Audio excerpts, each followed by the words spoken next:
So welcome NEET aspirants to our channel target AIIMS Delhi. तो आपको यहाँ क्या मिलेगा?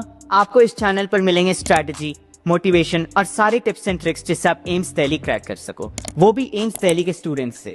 ये चैनल होगा आपका वन स्टॉप प्लेटफॉर्म जिधर एक्सक्लूसिवली एम्स दिल्ली के स्टूडेंट्स आपको गाइड करेंगे आपके टारगेट एम्स दिल्ली क्रैक करने के लिए। तो जल्दी से सब्सक्राइब कीजिए ये चैनल। आज का session most sort of oriented रहेगा लास्ट मंथ की स्ट्रेटेजी पे। लास्ट मंथ में क्या प्रॉब्लम्स आती है, टेस्ट पेपर्स कैसे टैकल करने हैं, अटेम्प्ट कैसे करना है, वो सब चीज़ें। तो सबसे पहला हमारा पॉइंट है कि how to attempt biology, chemistry, physics, इनके पेपर्स को कैसे अटेंड करना है इंडिविजुअली नीट के पेपर के अंदर, सेक्शन वाइज टाइमिंग के साथ बताता हूँ।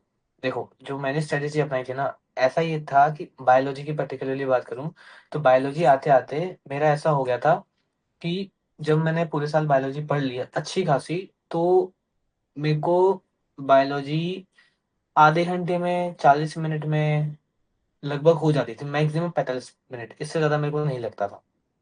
मैं मान के चलता हूँ कि आपको भी अगर मान लो इतना ही टाइम लगता है तो क्या हो, क्योंकि आपके पास है 3 घंटे, 180 मिनट। 180 मिनट में आपने 45 मिनट उसको दे दिए, 50 मिनट उसको दे दिए, बचा 1 घंटा 35 मिनट। 1 घंटा 35 मिनट मान के चलो, 1 घंटा 45 45 मिनट आपके पास और बचा है। अब 1 घंटा 45 मिनट में अगर बायो को आप मिनिमम मिनिमम करने का ट्राई करो, अटेम्प्ट ऐसे करो कि बायो सबसे कम टाइम ले। तो अगर हम इंडिविजुअली बात करें ना, अगर मैं आपको सबसे पहले टाइमिंग बताऊं, सबसे पहले मैं आपको टाइमिंग बताता हूँ कि फिजिक्स, केमिस्ट्री और बायो में कैसी टाइमिंग्स होनी चाहिए। बायोलॉजी लगभग आपकी 40 मिनट्स में हो जानी चाहिए, मैक्स टू मैक्स। 1 घंटा 50 मिनट आपके पास तब भी बचेगा। 50 मिनट में आपकी केमिस्ट्री हो जानी चाहिए और 1 आवर में आपकी लगभग फिजिक्स हो जानी चाहिए।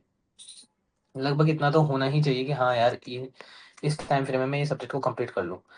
और सेक्शन ऐसे ही रखने हैं। और दूसरी बात ये है कि आपको ऐसे पैनिक नहीं करना है कि अगर आपको मान लो कि बायोलॉजी ज़्यादा टाइम लग गया तो आप केमिस्ट्री को बहुत कम टाइम, बहुत ज़्यादा और टाइम दे दोगे और फिजिक्स को कम टाइम दोगे, बराबर टाइम देके चलो। ऐसा करो कि जैसे बायोलॉजी में कुछ क्वेश्चंस थे, अगर आपको बायोलॉजी में 40 मिनट से ऊपर हो गया और आपको बहुत ऐसे सवाल हैं जो नहीं बन रहे और आप उन्हीं के बारे में सोचे जा रहे हो कि मेरे को तो पहले बायोलॉजी कंप्लीट करनी ही करनी है, तो ऐसा मत करो। बायोलॉजी ऐसा नहीं है कि कंपल्सन रखो कि यार मेरे को 40 मिनट का टाइम रखा था मैंने बायोलॉजी कंप्लीट करने का, तो मैं 40 मिनट में कंप्लीट करके ही रहूंगा, चाहे मेरे को सवाल आ रहे हो, नहीं आ रहे हो, नहीं आ रहे होंगे तो मैं तुक्के बैठा के आगे बढ़ जाऊंगा। नहीं, 30 से 40 मिनट के अंदर कर लो जितना आ रहा है, अच्छे से जो आ रहा है ना सवाल, जिसमें हल्का सा सोचना पड़ रहा है, थोड़ा 1 मिनट लेके चाहे सोच लो। 1 मिनट भी ज्यादा हो गया बायो में, लगभग 30 सेकंड ज्यादा से ज्यादा सोच लो कि यार इसका क्या हो सकता है। नहीं आ रहा तो छोड़ दो, लास्ट के लिए रख दो, लेकिन 40 मिनट में मिनिमम तो उसे कंप्लीट करके ही रहो। केमिस्ट्री में भी सेम रखो, लास्ट के लिए छोड़ दो। और फिजिक्स में भी सेम ऐसे ही रखो।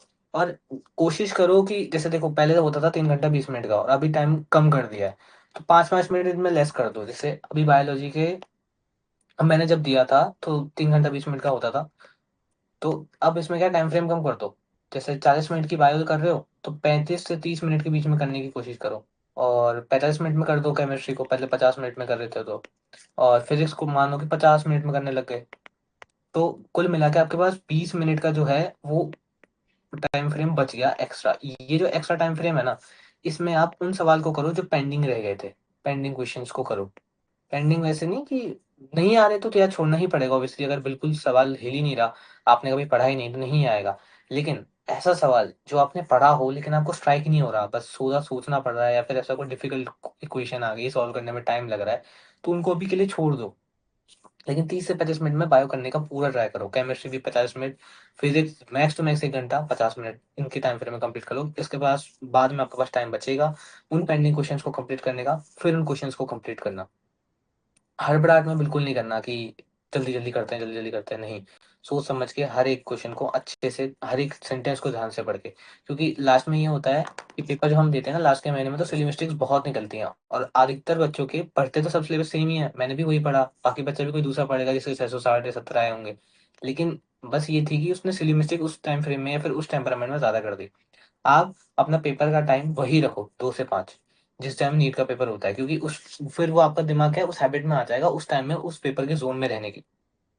समझ रहे हो? और पेपर का टाइम बिल्कुल रिलैक्स रहो, बिल्कुल एकदम बिल्कुल चिल, ज्यादा नहीं सोचना है। ऑब्वियसली मैं बोल रहा हूँ, आपको लग रहा होगा आसान, मेरे को भी पहले लग रहा था क्योंकि लोग मेरे को उस वक्त बोलते थे कि चिल रहना, चिल रहना, चिल रहना, लेकिन ऐसा होता नहीं है। कभी ना कभी अपन कॉन्शियस हो ही जाते हैं पेपर के टाइम, कभी छोड़ो पूरे टाइम कॉन्शियस ही रहते हैं पूरे दिन से शुरुआत से लेके और पेपर खत्म होने तक भी, यार क्या होगा, कैसे होगा, मैंने सही करा है कि नहीं करा है। मेरे को भी, मैं बताऊँ, जब पेपर दे रहा था तो मेरे को भी बहुत ऐसा सेल्फ डाउट हो रहा था कि यार मैं क्वेश्चन जो कर रहा हूँ सही कर रहा हूँ कि नहीं कर रहा हूँ, मैंने पिछले सवाल में इसलिए मिस्टेक्स तो नहीं कर दी, मेरे कितने सवाल गलत हो गए।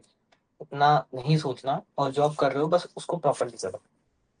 तो ये अपनी टाइम फ्रेम वाली स्ट्रेटेजी, जैसे वो जो मैंने आपको बता दिया, प्रॉपरली टाइम डिवाइड कैसे करना है, और डिवाइड करने के बाद भी आपको चिल रह के उन्हीं सवाल को पहले सॉल्व करना है जो आपको अच्छे से आ रहे हैं, या फिर जिनमें हल्का फुल्का ही डाउट हो। बहुत ज्यादा डाउट है या फिर बिल्कुल ही हिल ही नहीं रहा सवाल, तो उसे फिलहाल के लिए छोड़ दो, और जो 20 मिनट जो लास्ट में आपने बचाया ना, उनको करो।